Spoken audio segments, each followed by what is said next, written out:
Hi, this is Todd Malicote, the SEO faculty at MarketMotive.com, an online marketing consultant at StuntDouble.com, and I'm here today with part 2 of building sitemaps for optimal indexation. We're going to look at some examples of good and bad sitemaps and some tips and best practices for you to use with your own sitemap creation. So let's look at some big sites with examples of good sitemaps and bad sitemaps, and we'll take a look at these individually. We're going to start with Sears.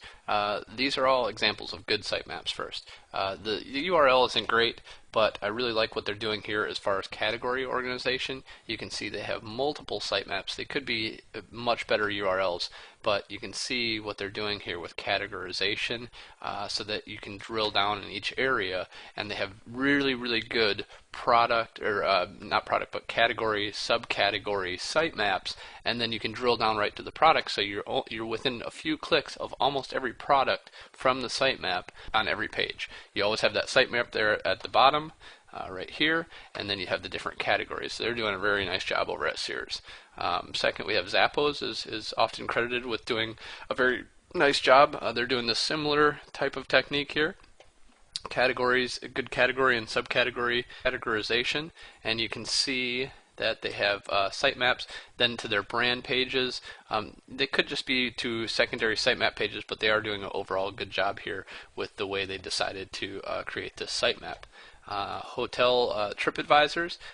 This is another example of a great sitemap. They're doing all their, they obviously have tens of thousands, if not hundreds or thousands or millions of pages, and they have all their destination pages. They've prioritized, you can see their destination pages based on locale and different areas, and then they've organized those so that they have category and subcategory listings here. So if we're going to New Zealand, it takes you right directly to that page.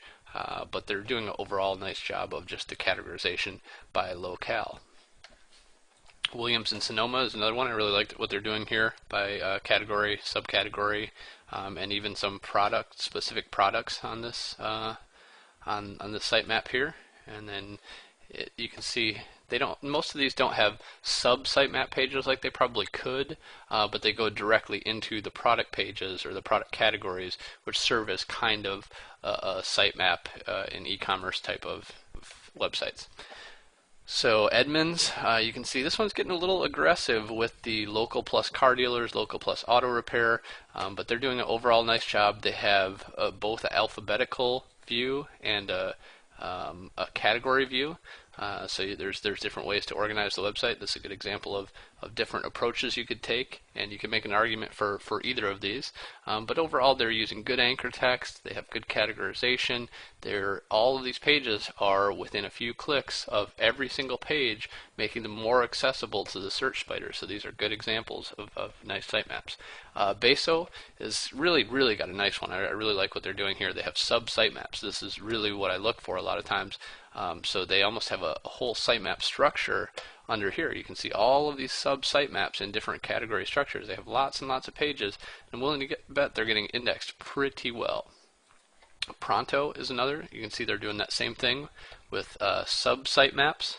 Sitemaps for baby feeding, sitemaps for everything else. I'm not a huge fan of the URLs here, but I do like what they're doing with the different types of sub-sitemaps here. This is really a great approach. And you can see they probably have lots of pages indexed for these sitemaps and lots of good quality indexation as a whole. They're doing a good job with that crawl path priority. Buy cheaper, again, subcategories, categories, subcategories, all very well linked. You can see these are all different approaches, but they all have their own virtues. Hotels.com I didn't like at first. I said, this looks really terrible. And then I clicked on top destinations and I saw, oh, okay, well, they have all of these. They have all of these, all countries. So they're doing a decent job here. They could probably do it a little bit different and a little bit better, but as a whole, they're doing a pretty good job here. They have some different types of sitemaps, and they do have it linked here at the bottom as site index. I would prefer that be sitemap, but overall they're doing a nice job. So next we'll look at some examples of poor sitemaps. Okay, so who's screwing up their sitemap? Number one, Hilton. They're just nothing here. This is not all the pages on the site. There's so many things that they could be linking to in categories, subcategories, all their local hotels, and they just have these 20 or 30 things on their sitemap that are pretty unimportant pages for the most part. They're packages. They're just not pages that they're really trying to rank high for. The URL is atrocious. Just really not a good example of a sitemap. They can do a whole lot better for a big brand like this. I saw some of these brands that didn't even have sitemaps. I believe Office Max and BH Photo, neither of them even had sitemaps, and these are great big brands that don't even have an HTML sitemap, which is just terrible. Target, this is another one. They're trying to do a little bit of categorization here, but they only have about 100 links on their main sitemap, their main index sitemap. This is just not even sufficient, and it's just pretty random. So this is another example of a sitemap that's not so good. Booking Buddy is really absolutely atrocious. I'm sure they have thousands of pages that they're trying to get indexed, and these are just they're only linking to about 20 of them right here on the sitemap, and it's just, the privacy policy is not something that needs to be on there, not something that needs to be indexed all the time. You can probably even have that no index, no follow. It's not something people are looking for on your site for the most part. They may want to know at a certain point, but it's just kind of a legal issue more than it is something that your users or a search engine is going to be looking for. Best Buy is okay, but the organization here isn't all that good, and the URLs are pretty bad. It's not terrible, but they can do a better job here with the way that they're organizing this. Staples, again, for the thousands or tens of thousands of products that they probably have here, this is not a great way to do it. There could be a search here maybe, but just really not a great example of a sitemap.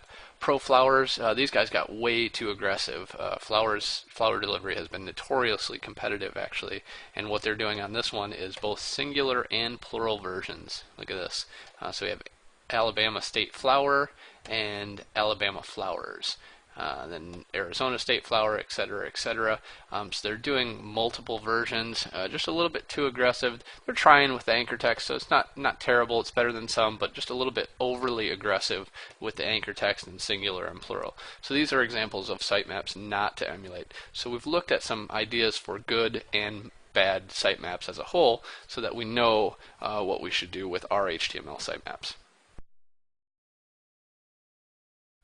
So a few general tips and best practices for sitemaps. You should always, as I mentioned, have your sitemap linked from every page in the footer. There's no reason you shouldn't have this. It should always be called sitemap. Yoursite.com/sitemap. That's all you need. You should always have your index page organized in a logical fashion. We looked at some good and bad examples of this and how you're breaking this down, as well as using descriptive anchor text in that organized logical fashion.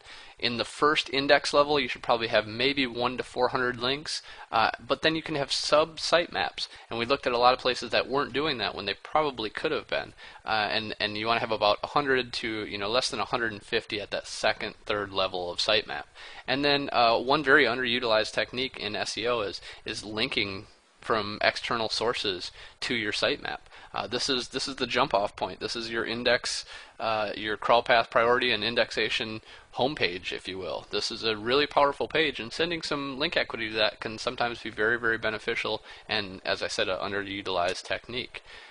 Using WordPress as your CMS is a really easy way to go about this. If you create sectional sitemaps or organized sitemaps, as we talked about for webmaster tools, Google and Bing, you can get some indexation feedback there and see what's going good, what's going bad, and fix those problems and diagnose them.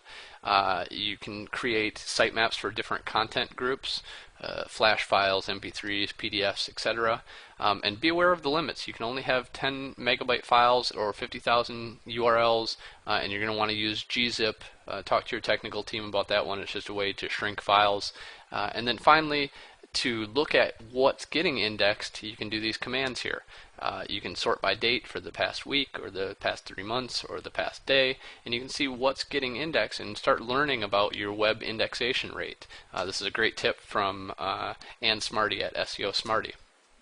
So some of the resources used for this presentation are listed here below. Some good stuff to catch up on and keep learning about sitemaps. Thanks for joining me in this video series about building sitemaps for optimal indexation. We looked at the process and priorities in creating your sitemaps, the different types, and the tools that we'll use for creating that sitemap in Volume 1 and in Volume 2. We looked at some examples of good and bad sitemaps and what made them so, and some tips and best practices for creating your sitemaps. Thanks so much for joining me.